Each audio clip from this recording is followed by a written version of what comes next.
সঙ্গে আপনাকে একবার কলকাতায় যেতে হবে। ওদের যখন কোনো দাবি দেওয়া নেই তখন ছেলেটাকে দিতে আমি কিছু বাকি রাখবো না। অত দিতে হবে কেন? তারা কি গরিব? 1,000 টাকা খরচ করে তারপর তুমি সবাইকে বলে বেড়াবে মেয়ের বিয়ে দিতে গিয়ে আমি ফতুর হয়ে গেলাম। এরা জন্মই তো বাবা মাকে ফতুর করার জন্য। ঠিক আছে, আমার বিয়েতে তোমাকে কিছুই দিতে হবে না। জন্মের সঙ্গে সঙ্গেই তো আমি দিয়ে বসে আছি। কি দিয়ে শোনা শুনি? স্নেহ, মায়া, মমতা, ভালোবাসা, সেটাই আদৌ তার কোনো সীমা পরিসীমা নেই। সেটা অবশ্য তুমি বলতে পারো। এতদিন একা এই বাড়িটা মাতিয়ে রাখতে, বিয়ে হয়ে গেলে একেবারে নিজম হয়ে যাবে। মানুষের যে ভতুর আর কি হয়। নমস্কার মহিবাবু, নমস্কার। নমস্কার নমস্কার। অভিষেকের মায়ের সঙ্গে তো আপনার আগামীকাল আসার কথা, আজ কেন এখন মেন কাছে এসে পড়লেন? পত্রের পত্র ভাও পেয়ে এসেছি। এই নাও মামনি। আমায় কেন? তোমাকে দিয়েছে তো। বাবাকে দিন না। তোমার চিঠি আমি নেবো কেন? তুমি পড়ে দেখো না। আমি মানে এসব না আমার ভালোই লাগে না একদম। লজ্জার কি আছে? ওটা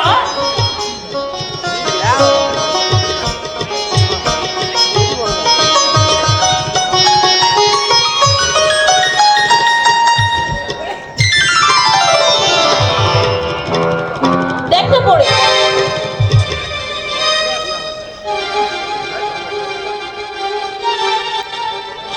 কি হলো রে মা? তোর মুখের ভাবটা এমন বদলে গেল কেন? কি লিখেছে অভিষেক? কোন দুঃসংবাদ? কি হলো, কথা বলছিস না কেন? পড়ো বাবা। দেখি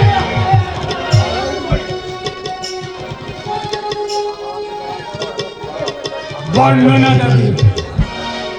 আপনার সঙ্গে আমার বিয়ের কথা চলছে। আগামীকাল আপনাকে মায়ের আশীর্বাদ করতে যাওয়ার কথা ছিল। পাকাপাকি কিছু যাতে না হয় সেই জন্য আমার এই চিঠি লেখা।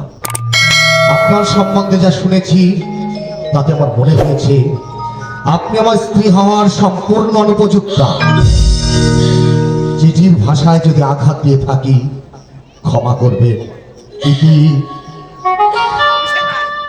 অভিষেক দাঁড়িয়েছে আমার জন্য একটু বিষ নিয়ে এলেন না কেন?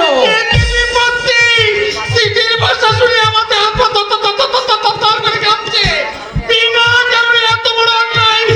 মেন কথা হলো আমি কিছুতেই মেনে নেব না। আমি গেলাম। অভিষেকের মতো ছেলে এমন একটা চিঠি লিখবে, এই যে স্বপ্নের অতীত। কল্পনার অতীত কিছু নয় দাদু। এদেশে মেয়েদের জীবনে এটাই তো চিরদিনের বাস্তব ঘটনা। যে আমাকে দেখলো না, আমার সঙ্গে মিশলো না, আমাকে নিয়ে ঘর করলো না, অথচ বিচার করে রায় দিয়ে বসলো আমি তার স্ত্রী হওয়ার উপযুক্ত নই। কিসে কিসে আমি তার অনুপযুক্ত? যাচাই করবো দাদু, আমি যাচাই করবো। আমাকে জানতেই হবে কেন সে আমাকে প্রত্যাখ্যান করলো। কি বলছো? ঠিকই বলছি দাদু, আর সে ব্যবস্থা করে দিতে হবে তোমাকে। আমাকে বলো বলো, আমাকে কি করতে হবে? যে কোনো কৌশলে ওই অভিষেক রায়ের কাছে আমাকে পৌঁছে দিতে হবে দাদু। ছেলে মানুষের মতো কথা বলছিস মা? ছেলে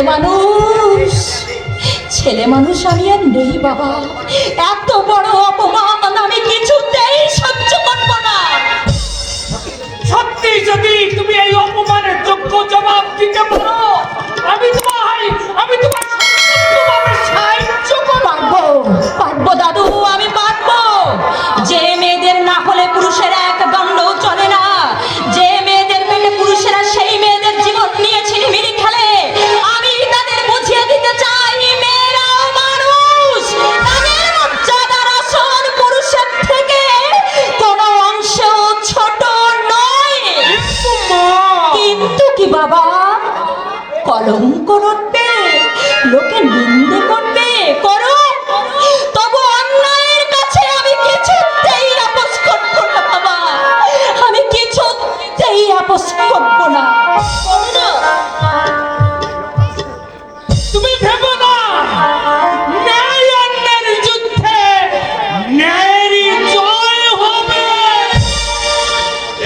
ঈশ্বর, ফুলের মতো পবিত্র, শিশুর মতো সরল, সুখের সোনালি স্বপ্নে যে বিভোর ছিল, এমনি করে তার স্বপ্ন ভেঙে যাবে। এই প্রগতি যুগের বিংশ শতাব্দীর শেষ প্রান্তে দাঁড়িয়ে মেয়েদের লাঞ্ছনা আজও